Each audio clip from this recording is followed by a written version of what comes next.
Good morning. My name is Jessie Richard, and I work at the Recording Industry Association of America, and I'm also a member of the board of the Internet Education Foundation. I am pleased to introduce your next speakers this morning. First, we have FTC Commissioner Rebecca Kelly Slaughter. Commissioner Slaughter was sworn in last May, and before that, she served as senior counsel to Senator Chuck Schumer, whom she advised on a range of issues, including privacy, competition, and consumer protection. Before that, she worked at Sidley Austin in D.C., and she earned both her bachelor's and J.D. from Yale. Interviewing her this morning will be Alexei Alexis of Bloomberg BNA, who covers antitrust issues. Well, thanks, Commissioner, for sitting with us today. This is an honor talking with you. Thanks. It's such a pleasure to be here and to see such a packed, full house. So there's so much we could talk about. I wanted to start off talking about the government shutdown. Yeah. And that must have been fun. That was terrible. I mean, it was really, really terrible. I was going to work every day across the street. It was incredibly depressing. It was incredibly lonely. And it was really, I felt really upset about its effect, not just on our work, which was material, we had to stop it, but also on our staff and the message that it sent to them about the work that they did. Their work is really important. They do it because they love it and because they love our country and they want to work. The people who suggested that it was sort of just a fun paid vacation discount both the economic hardship that was real and the fact that people take pride in the work that they do. And so that was terrible. And then on top of that, I continue to be really upset about the effects on the contractors, the people who provide security for our building, the people who work in the cafeteria, the janitorial staff. They don't get back pay like federal workers do. Some people are talking about that. I think it's a really important issue, and it continues to really bother me. So this is coming, of course, at a time when the commission is in the middle of some very important and high-profile investigations, including the investigation of Facebook's privacy practices. So I'm wondering, what impact did the shutdown have on your agency? We had to stop. We had to stop basically everything, work on anything that wasn't a very narrow range of matters that were deemed to have an immediate effect on property or life under the statute, but there's not a lot that we do that has that consequence. So all of our investigations basically had to stop. There were a few matters in litigation that continued because the judges said they were going to continue, but all of the ongoing investigative work was shut down, and that's really lost time that we're never going to get back. So everybody is working extremely hard and with enormous dedication to make up for lost time, to get back up and running, but we have a backlog of things that have piled up in addition to all the things that we wanted to be doing during the time that we were shut down. So it's very frustrating. Can you comment on to what extent this may have sort of put you off track in terms of the Facebook case? Well, I can't comment on that or any other specific case, but I will say that I think it slowed us down in all the things that we want to do. And we want to be faster anyway, and it is very hard to do that when you literally don't have staff and can't do work under the law. So, yeah, it's not good. I want to talk about a case that was announced yesterday. This isn't a tech-specific case, but I think it does have implications for the tech sector. Yesterday, both you and your fellow Democratic Commissioner, Rohit Chopra, dissented against the Commission's approval of a merger between Staples and Ascendant.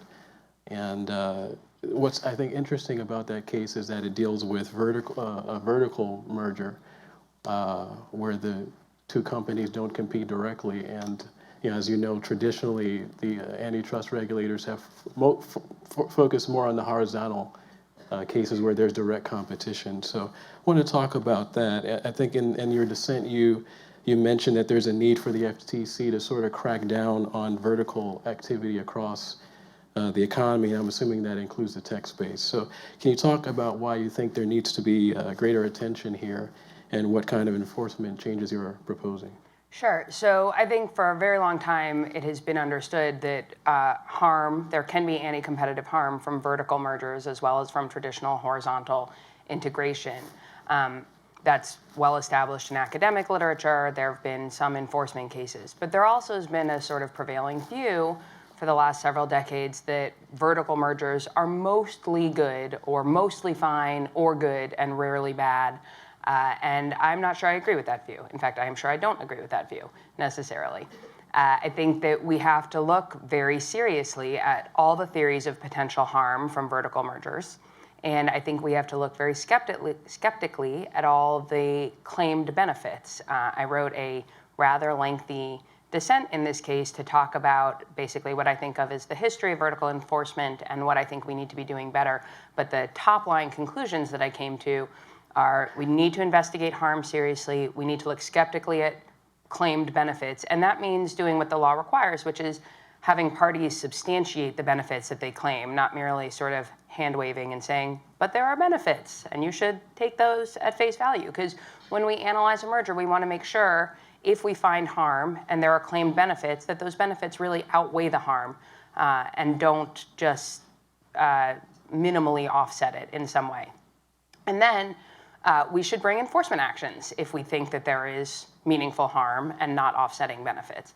And a lot of these cases are hard because in vertical mergers, it's not just about predicting market share, it's about predicting how companies will behave when they're vertically integrated and whether they will actually engage in the anti-competitive conduct about which we might be concerned.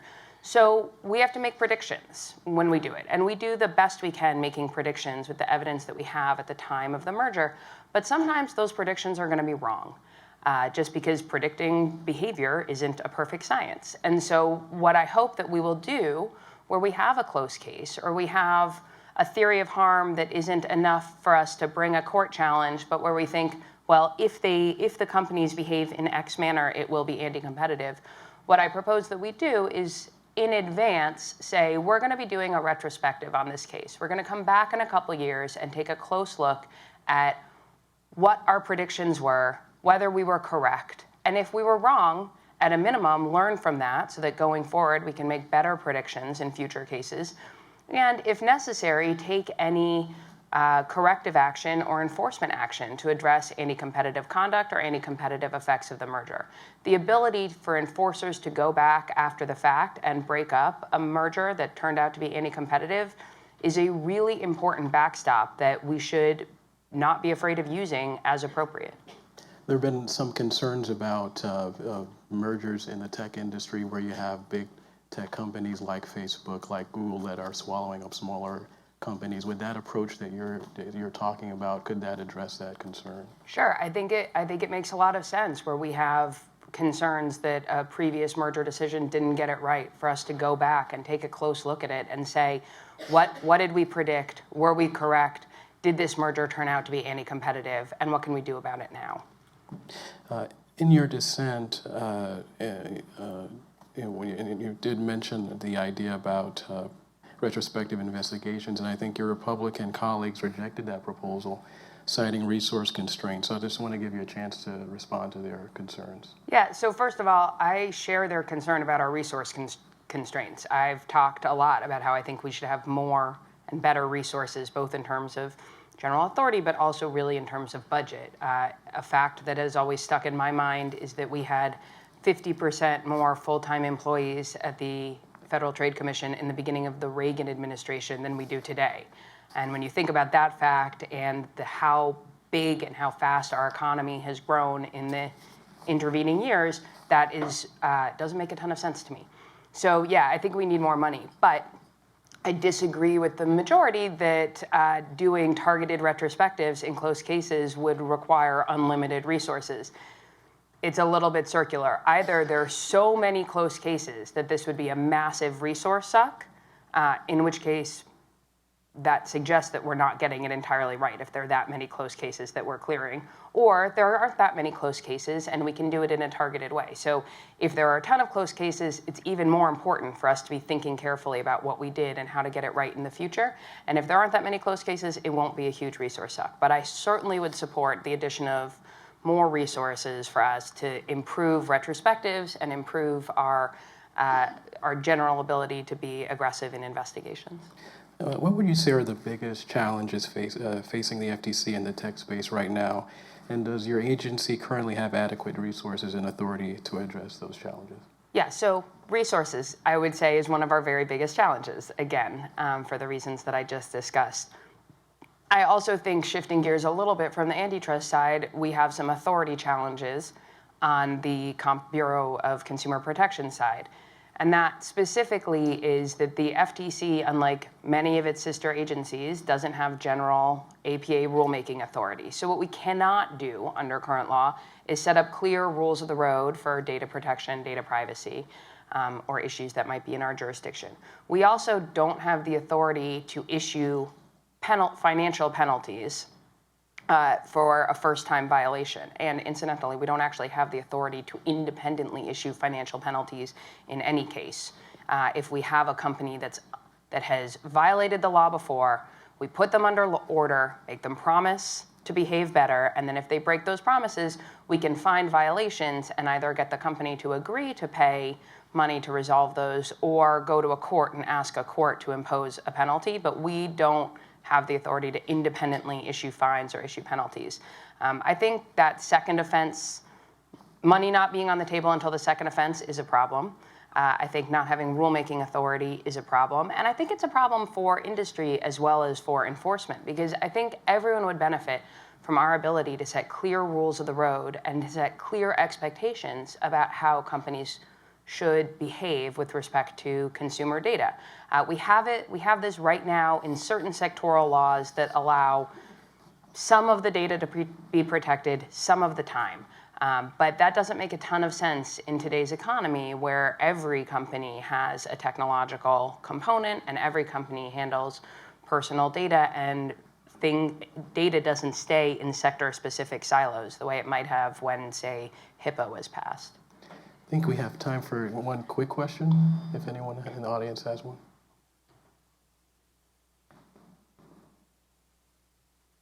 I wonder if we can address the issue of harm. I think we spoke about it a little bit on the Internet of Things and how you're thinking about physical harm there from cybersecurity threats. Is physical harm from Cybersecurity threats. Okay. Yeah, so the question was about harm with respect to cybersecurity threats and how we think about it. I think what I would say is there is a very large universe of potential danger when it comes to data privacy and cybersecurity, and it ranges from sort of more intangible things like a sense of loss of personal autonomy over your data to very real, very concrete threats like the hacking of a medical device that could actually kill somebody. That's a pretty broad spectrum, and there's a lot in between it. I think we need to be flexible and cognizant of a whole variety and range of harms and think about it in the way that people really experience it and not just sort of in an abstract legal concept. Thank you. Well, I think we're at the end now, and if everyone could just join me in thanking Commissioner Slaughter for her time today. Thank you.